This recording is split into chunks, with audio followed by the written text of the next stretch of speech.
নাও যারা যারা ইভেন আর odd number জানো না, দেখে নাও এই ভিডিওটাতে সম্পূর্ণভাবে ইভেন আর অড নাম্বারটা জেনে নাও।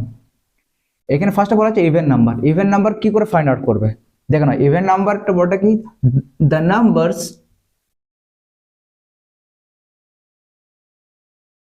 নাম্বারস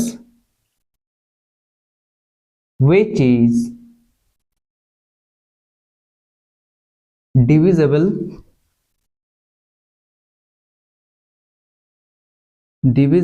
by 2, মানে যে নাম্বারগুলো 2 দিয়ে ডিভাইড হবে সেই নাম্বারগুলোকে কি বলে, ইভেন নাম্বার বলে।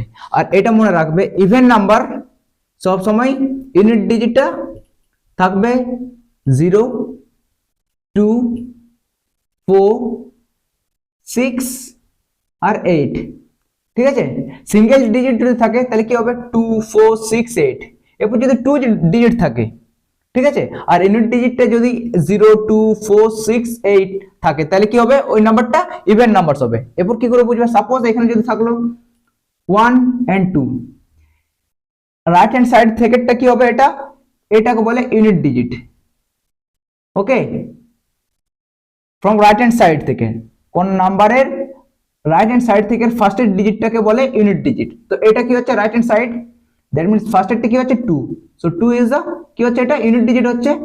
আর আমি কি বলেছিলাম, ইউনিট ডিজিটটা যদি কোন নাম্বারে ইউনিট ডিজিট যদি 2 থাকে তাহলে কি হবে, ইভেন নাম্বার হবে। দ্যাট মিন্স এটা টোটালটা কি হচ্ছে 12, that means 12 is an even number হচ্ছে। নেক্সট, এরপর সাপোজ যদি থাকে 30, ইউনিট ডিজিটটা কত আছে 0। আর আমি কি বলেছিলাম, ইউনিট ডিজিটটা যদি কারো 0 থাকে তাহলে কি হবে, ওটা ইভেন নাম্বার হবে। সেম থিং যদি থাকে কোন নাম্বারে 14, দেখে নাও এখানে কি আছে, ইউনিট ডিজিটটা 4, তাহলে এটা কি হবে, 14 is also an even number. Next, suppose এখানে আছে 16টা আবার কি বলে, ইভেন নাম্বার। কেন, কারণ এখানে 16 কি আছে, ইউনিট ডিজিটটা আছে 6। আর আমি কি বললাম, কোন নাম্বারের ইউনিট ডিজিটটা যদি থাকে 0, 2, 4, 6, 8 তাহলে ওই নাম্বারটা কি হবে, ইভেন নাম্বারস হবে। Next is odd number. Odd number কি করে বুঝবো সেই নাম্বারটা অড নাম্বার বটে কি নয়। অড নাম্বারটা বটে the numbers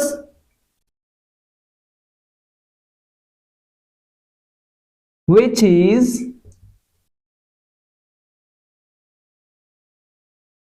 divisible by the numbers which is not divisible, sorry, it's not divisible by 2। যে নাম্বারগুলো 2 দিয়ে ডিভাইড হবে না সেই নাম্বারগুলো কি বলে, অড নাম্বার বলে। আবার জেনে নাও, কোন নাম্বারে যদি ইউনিট ডিজিটটা থাকে 1, 3, 5, 7, 9, কোন নাম্বারে ইউনিট ডিজিটে যদি থাকে 1, 3, 5, 7, 9 তাহলে ওই নাম্বারটি কি হবে, অড নাম্বার হবে। আই রিপিট, কোন নাম্বারের ইউনিট ডিজিটে যদি থাকে 1, 3, 5, 7, 9 তাহলে ওই নাম্বারটা কি হবে, অড নাম্বারস হবে। এক্সাম্পল দেখে নাও, এখানে সাপোজ এখানে 37 লিখছি আমি, তো ইউনিট ডিজিট কোনটা বললাম, রাইট হ্যান্ড সাইড থেকে ফার্স্টের ডিজিটটাকে বলে ইউনিট ডিজিট। তো this one is unit digit, 7টা হচ্ছে। তাহলে আমি কি বলেছিলাম, কোন নাম্বারের ইউনিট ডিজিটে যদি থাকে 1, 3, 5, 7, 9, দেখেন এখানে 7 আছে, সো 37 ইজ এন কি বটে, odd number. 37 is an odd number. Same আবার একটা দেখে নাও 99, এখানে ইউনিট ডিজিট কি আছে, ইউনিট ডিজিটটা আছে 9, that means it is also an odd number. 99 is odd number. এরপর যদি থাকলো কোন নাম্বার সাপোজ 205, তো এখানে ইউনিট ডিজিট কত আছে 5। যতই বড় নাম্বার হোক ইউনিট ডিজিটটা দেখবে, ইউনিট ডিজিটটা কি দেখতে হবে, সেই 1, 3, 5, 7, 9 যদি থাকে তাহলে ওই নাম্বারটা কি হবে, অড নাম্বার হবে। যেমন এখানে আছে 205, বাট ইউনিট ডিজিটটা দেওয়া আছে কত 5, that means 205 is also an odd number. Okay.